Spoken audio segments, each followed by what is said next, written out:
कहानी की शुरुआत में बताया जाता है कि चेस्टरस्मिल नाम का एक शहर पहले आम शहरों की तरह ही था, लेकिन फिर वहाँ कुछ ऐसी भयानक डरावनी घटनाएं घटने लगी जिससे पूरा का पूरा शहर नर्क से भी बदतर बन गया। लेकिन आखिर वहाँ ऐसी कौन सी खतरनाक घटनाएं होने लगी, चलिए जानते हैं। तो कहानी की शुरुआत होती है बार्बी नाम के एक लड़के को दिखाते हुए जो एक डेड बॉडी को जंगल में दफना रहा था। बार्बी वहाँ का लोकल निवासी नहीं था और बार्बी के माथे पर लगी चोट को देखकर लग रहा था कि मरने वाले बंदे के साथ उसकी काफी ज्यादा लड़ाई हुई होगी। उस आदमी को दफनाने के बाद बार्बी अपनी कार में शहर से बाहर निकलने लगता है, लेकिन तभी उसका सामना शेरिफ नाम के एक पुलिस ऑफिसर की कार से होता है। उसे देखते हुए थोड़ा डर जाता है, जिससे किसी तरह वो पुलिस से बच निकलता है। पर तभी कुछ गायें सड़क के बीचों बीच खड़ी थी। उनको बचाने के लिए बार्बी अपनी कार को एकदम से मोड़ देता है, जिससे वो गायों से भरे खेत में पहुंच जाता है। इससे उसे थोड़ी चोट लग गई थी। कुछ सेकंड्स बाद वहाँ पर जमीन अर्थक्वेक की वजह से जोर जोर से हिलने लगती है कि अचानक आसमान से एक चीज बार्बी के सामने आकर नीचे गिरती है और सब कुछ शांत हो जाता है। बार्बी देखता है कि एक गाय आसमान से गिरने वाली उस चीज से 2 टुकड़ों में कट चुकी थी। वो डरा हुआ उस चीज को छूने लगता है तो उसे पता चलता है कि वो एक इनविजिबल वॉल है जो इतनी शार्प थी कि इसकी वजह से कई घर भी 2 हिस्सों में कट गए थे। तभी वहाँ जॉय नाम का एक लड़का आकर उससे पूछता है कि तुम ठीक हो या नहीं। वो भी उस इनविजिबल दीवार को देखकर शॉक रह जाता है। दूसरी तरफ शेरिफ और लिंडा को खबर मिलती है कि उस पूरे टाउन की पावर सप्लाई कट गई है,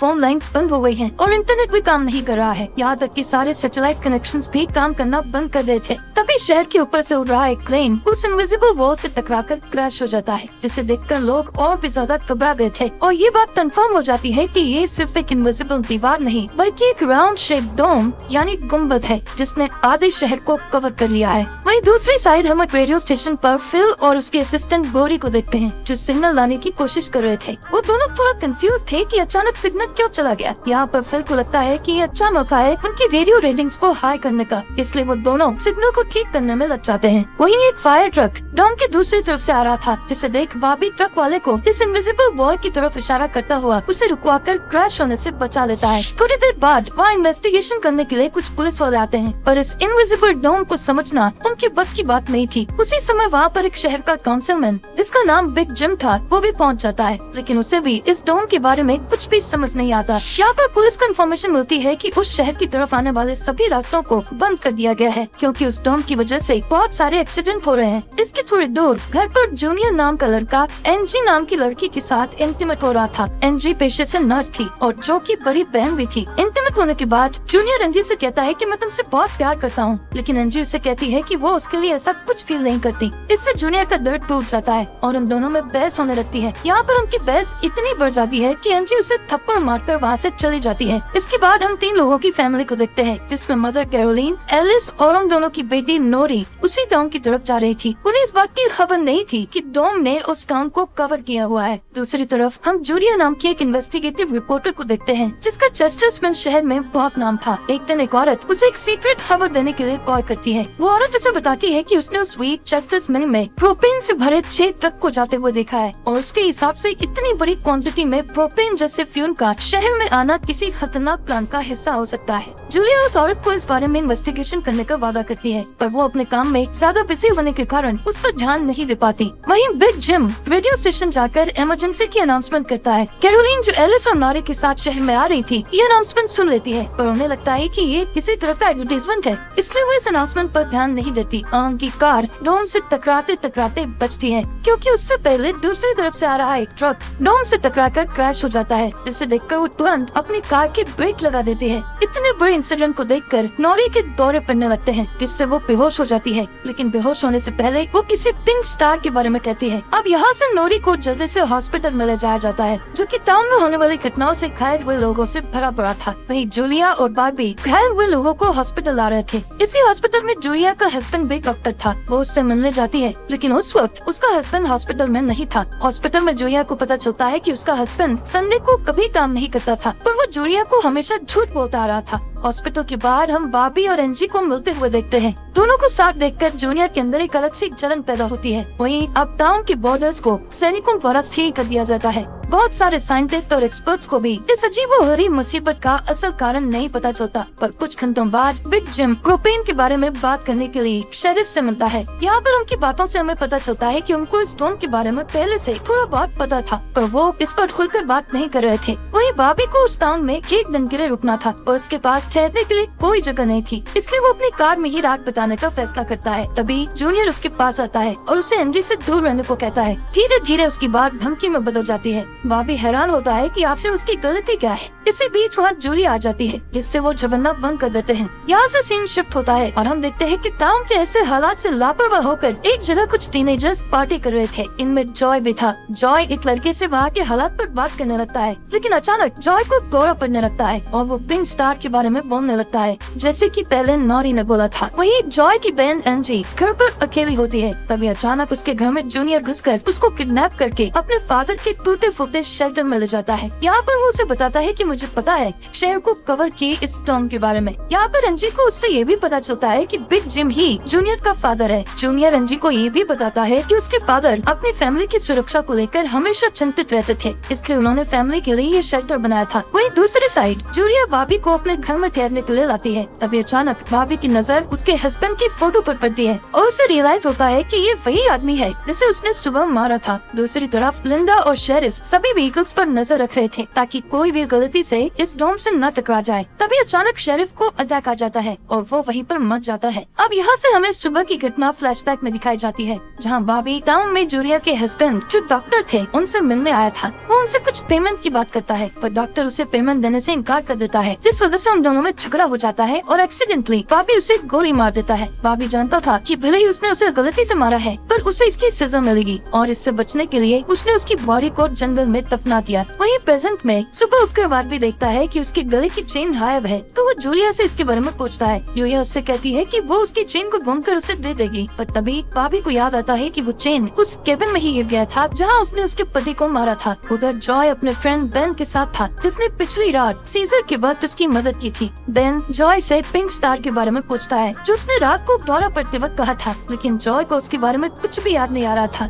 वहीं रेडियो स्टेशन में डोरी एक स्पेशल डिवाइस की मदद से डोम के बाहर वाले लोगों से कांटेक्ट करने में सक्सेसफुल हो जाती है। वो सोल्जर्स को आपस में बात करते हुए सुन सकती थी, पर वो उनसे कुछ नहीं कहती। वहाँ सोल्जर्स भी कंफ्यूज थे कि आखिर ये इनविजिबल वॉल क्या है। दूसरी तरफ बिग जिम रेस्टोरेंट में बैठा ब्रेकफास्ट कर रहा होता है कि लिंडा वहाँ आकर उसे शेरिफ के मरने की खबर सुनाती है, जिससे वो लोग तुरंत बंकर में डेड बॉडीज को दफनाने वाले के पास जाते हैं, जिसका नाम लेस्टर था। उधर एंजी शेल्टर में किसी को मदद के लिए बुलाने की पूरी कोशिश करती है, पर वो कामयाब नहीं होती। तभी जॉय वहाँ आता है और उसे चेन के जरिए बेड से बांध देता है। वहीं बिग जिम लेस्टर को अपने साथ लेकर आता है, जो कि शेरिफ का ही दोस्त था। शेरिफ की मौत से वो बहुत दुखी और परेशान हो जाता है। जब लिंडा उनके आसपास नहीं होती, तब वो और बिग जिम पिछले महीने होने वाले प्रोपेन के इम्पोर्ट के बारे में बात करते हैं कि प्रोपेन के इम्पोर्ट में उन तीनों का ही हाथ था और उन्होंने टाउन वालों से ये बात छुपाई थी। शेरिफ की मौत से कंफर्म हो गया था कि वो उनके इन्वॉल्वमेंट के बारे में किसी को कुछ नहीं बता पाएगा, जो कि उनके लिए अच्छी खबर भी थी। उसी दिन बाद में लिंडा पुलिस स्टेशन आती है तो देखती है कि बिग जिम शेरिफ के ऑफिस में कुछ ढूंढ रहा है। लिंडा के पूछने पर जिम उसे कहता है कि वो वहाँ शेरिफ की वसीयत के पेपर्स ढूंढ रहा है, लेकिन असल में वो वहाँ प्रोपेन के इम्पोर्ट से जुड़े पेपर्स को ढूंढने आया था, जो उसे और लेस्टर को परेशानी में डाल सकते थे। वो तुरंत बाहर आकर शेरिफ को बताता है कि मुझे लगता है वो पेपर शेरिफ के घर में होंगे, जिन्हें लाने के लिए वो लेस्टर को तुरंत उसके घर भेजता है। इसी बीच जूलिया जल्दी से रेडियो स्टेशन पर टोडी के पास जाती है, जहाँ वो देखती है कि वो लोग डिवाइस के जरिए डोम के बाहर खड़े सैनिकों की बातचीत सुन सकते हैं। उनकी बात सुनने पर जूलिया को पता चलता है कि वो लोग जमीन खोदकर डोम को बाहर निकालने की कोशिश कर रहे हैं, पर वो इस काम में कामयाब नहीं हो पा रहे हैं। इसके बाद जूलिया रेडियो के जरिए पूरे टाउन में डोम वाली खबर को फैला देती है, जिससे लोगों में डर पैदा हो जाता है और लोग घबरा जाते हैं। वहीं जॉय और बेन बॉर्डर के पास साइंटिस्ट को अपना काम करते हुए देखते हैं। साइंटिस्ट ये देखते हैं कि डोम के ऊपर पानी का क्या असर होता है, तो उन्हें ज्यादा कुछ समझ नहीं आ रहा था, जिससे वो किसी नतीजे पर नहीं पहुंच पाते। वहीं जॉय देखता है कि ये डोम एक छलनी की तरह है। वो बेन से बताता है कि इस डोम में से बिल्कुल मामूली सा पानी आर पार जा सकता है। दूसरी ओर बारबी अपने चेन ढूंढने जूलिया के हस्बैंड डॉक्टर के केबिन में जाता है। वहाँ उसे उसका चेन मिल जाता है, पर तभी जूनियर वहाँ आकर उसे देख लेता है। जूनियर उससे पूछता है कि क्या तुम एंजी के साथ सोए थे। यहाँ पर बारबी को लगता है कि शायद उसने उसे चेन ढूंढते हुए देख लिया है और इसीलिए वो जूनियर को ऐसे ही वहाँ से जाने नहीं दे सकता था, इसलिए वो जूनियर को बहुत बुरी तरह से पीटने लगता है। वहीं हम देखते हैं कि लेस्टर शेरिफ के घर पहुंचकर प्रोपेन इम्पोर्ट के पेपर्स को ढूंढने लगता है। कुछ टाइम बाद उसे वो पेपर्स ड्रॉवर में मिल जाते हैं। तभी वो उन्हें जला देता है। जब वो वहाँ से जाने लगता है तो उसका पैर लगने से पेपर्स की आग घर के पौधों पर लग जाती है, जिससे आग की लपटें पूरे घर में फैल जाती हैं और पूरा घर जलने लगता है, जिसे देखकर जल्दी ही बहुत सारे लोग जमा हो जाते हैं और आग बुझाने की कोशिश करते हैं। पर फायर ट्रक के बिना आग बुझाना नामुमकिन था। अगर वो लोग घर को जलने देते तो डोम के अंदर का टेम्परेचर बहुत बढ़ जाता, जिससे लोगों की जाने भी जा सकती थी। इसलिए सब मिलकर आग बुझाने में लग जाते हैं। बॉबी लोगों को आग बुझाने में लीड करता है। तभी लिंडा को घर के अंदर से लेस्टर की चीखने की आवाज़ें सुनाई देती है। वो अंदर जाकर उसे घसीट कर बाहर निकाल लाती है और इलाज के लिए डॉक्टर के पास भेज देती है। यहाँ पर लोगों को आग बुझाने में 1 घंटे के बाद भी कामयाबी नहीं मिलती। होता आग और बढ़ जाती है। आखिर में जिम लोडर लेकर आता है और घर को गिरा देता है। तब कहीं जाकर आग शांत होती है। इसके बाद सारे थके हुए लोग इकट्ठा होते हैं। उनमें से पॉल नाम का एक पुलिस वाला फ्रस्ट्रेट होकर कहता है कि हम सभी लोग इस डोम से कभी भी बाहर नहीं निकल पाएंगे, क्योंकि ये डोम आग से जो धुआं निकला है उसे बाहर नहीं निकलने दे रहा। वो कहता है कि हम सभी इस डोम के अंदर ही मरने वाले हैं। इतना कहता हुआ वो हवा में गोली चला देता है, जो कि डोम से टकराकर एक दूसरे पुलिस वाले को लग जाती है और वो तुरंत मर जाता है। यहाँ पर पॉल को अरेस्ट कर लिया जाता है। अंधेरा होने पर जॉय और उसके दोस्त स्केटिंग के लिए जाते हैं। तभी वहाँ पर नोरी जॉय के पास आकर उसे कहती है कि उसे अपना फोन चार्ज करना है। जॉय उसे अपने घर ले जाता है, क्योंकि उसके घर में जनरेटर था, जो कि उस टाउन के गिने चुने घरों में ही था। उधर लिंडा पॉल को जेल लेकर आती है। वहाँ कुछ लोग पुलिस स्टेशन के बाहर प्रोटेस्ट कर रहे थे। असल में वो लोग पुलिस के घटिया सिस्टम का विरोध कर रहे थे। जिम उन सबको ये कहकर शांत करता है कि जरूरत पड़ने पर उन सबकी मदद की जाएगी। लॉकअप में बंद होने के बाद पॉल को हार्ट अटैक आ जाता है, जिससे लिंडा उसकी मदद के लिए दौड़कर अंदर जाती है। लेकिन तभी उसे पता चलता है कि पॉल सिर्फ अटैक आने की एक्टिंग कर रहा था। इसी मौके का फायदा उठाकर पॉल उसे धकेलकर उसे लॉकअप में बंद करके वहाँ से भाग जाता है। इधर बंकर में जूनियर फिर से एनजी के पास जाता है। एनजी समझ चुकी थी कि अगर उसे यहाँ से निकलना है तो उसे जूनियर को छोटे जाल में फंसाना पड़ेगा। इसीलिए वो उससे अपने बचपन की यादें साझा करती है, जब वो दोनों एक बंद टनल में जाया करते थे, और कहती है कि हो सकता है डोम का टनल पर कोई असर नहीं हुआ हो तो वो लोग बाहर जा सकते हैं। यहाँ पर एनजी सोचती है कि अब वो उसके प्यार की जाल में फंस गया है तो शायद वो उसे छोड़ दे, लेकिन ऐसा कुछ नहीं होता। जूनियर अकेले ही उस टनल में जाने का प्लान बनाता है। वहीं जिम जब पुलिस स्टेशन में आता है तो पॉल की जगह लिंडा को लॉकअप में बंद दिखता है। वो तुरंत उसे लॉकअप से बाहर निकालता है। उन्हें पता चलता है कि पॉल अपने साथ एक राइफल और कुछ गोलियां लेकर गया है। लिंडा तुरंत उसकी तलाश में जंगल की ओर निकल जाती है, क्योंकि उसे पता था कि पॉल अक्सर शिकार करने जंगल की तरफ जाया करता था। वहीं जिम पॉल को पकड़ने के लिए एक टीम तैयार करता है। उधर रेस्टोरेंट में बैठी कैरोलिन को नोरी की फिक्र हो रही थी, क्योंकि वो पिछली रात अपनी दोनों मदर्स को बिना बताए जॉय के घर रुक गई थी। वहीं जिम लोगों से पॉल को तलाश करने के लिए उसकी टीम ज्वाइन करने को कहता है। वो बॉबी से भी उनके साथ चलने को कहता है, क्योंकि वो आग बुझाने में अच्छा लीडर साबित हुआ था। इसके बाद वो लोग जंगल में जाने लगते हैं। रास्ते में बॉबी अपनी खूबियां दिखाता हुआ उनसे कहता है कि वो मिलिट्री में भी रह चुका है। वहीं दूसरी ओर जूलिया जूनियर को टनल की तरफ जाते हुए देखती है। वो उसे रोककर पूछती है कि वो बैग पैक करके कहाँ जा रहा है, लेकिन जूनियर बहुत जल्दी में था और वो नर्वस भी था। वो कहता है कि मैं बस यहीं पास में अपने दोस्त से मिलने जा रहा हूँ। इससे जूलिया का शक उस पर और भी बढ़ जाता है और वो उसका पीछा करती हुई टनल तक पहुँच जाती है। उधर जॉय के घर पर जॉय और नॉरी साथ में नाश्ता कर रहे थे। जॉय पहले कभी किसी लड़की के साथ अकेला नहीं रहा था, इसलिए थोड़ा नर्वस फील कर रहा था, जबकि नॉरी कॉन्फिडेंट थी और बातचीत में भी हाजिर जवाब थी। तभी बेन और 2 लड़कियों को अपने साथ लेकर उसके घर आ जाता है, जिन्हें फोन चार्ज करना था। उन्हें इम्प्रेस करने के लिए बेन को जनरेटर यूज करना था, जिसके लिए जॉय बेन को पूरी बेदली से इजाजत दे देता है, क्योंकि उस टाउन में जनरेटर एक बहुत काम की चीज थी और इस तरह उसका मिसयूज करना उसे सही नहीं लग रहा था। उधर जंगल में हम देखते हैं कि सर्च टीम पॉल को ढूंढ लेती है, पर उसी टाइम पॉल एक लड़के की टांग में गोली मार देता है। दूसरा लड़का भी उसे संभालने के लिए वही रुक जाता है, जबकि जिम और बार्बी पॉल के पीछे भागते हैं। दूसरी तरफ जूनियर टनल के आखिरी सिरे पर पहुंच जाता है, जहां पहुंचकर उसे पता चलता है कि डोम ने टनल को भी कवर किया हुआ है। वो दीवार के बिल्कुल करीब पहुंच जाते हैं, जिससे उसकी टॉर्च जलने लगती है। तभी जूलिया वहाँ आकर उसे वार्न करती है। जूलिया को देखकर जूनियर को बहुत गुस्सा आता है, क्योंकि वो उसका पीछा कर रही थी। इस बात से जूनियर पागलों की तरह उस इनविजिबल वॉल को मुक्के मारने लगता है, जिससे जूलिया उसे रोकती है। फिर दोनों बैठकर बात करने लगते हैं। जूलिया उसे बताती है कि अपने पास्ट में की गई एक गलती की वजह से वो जर्नलिस्ट की इस बेकार सी जॉब में फंस गई है। उधर जॉय का घर लोगों से भर जाता है, जो अपनी अपनी जरूरत के लिए उसके जनरेटर को यूज करने के लिए आए थे। एक बदमाश लड़का लोगों से जनरेटर यूज करने के बदले में पैसे वसूलने की कोशिश करता है, जो कि उसका था ही नहीं, लेकिन उसके खिलाफ बोलने की किसी में हिम्मत नहीं थी।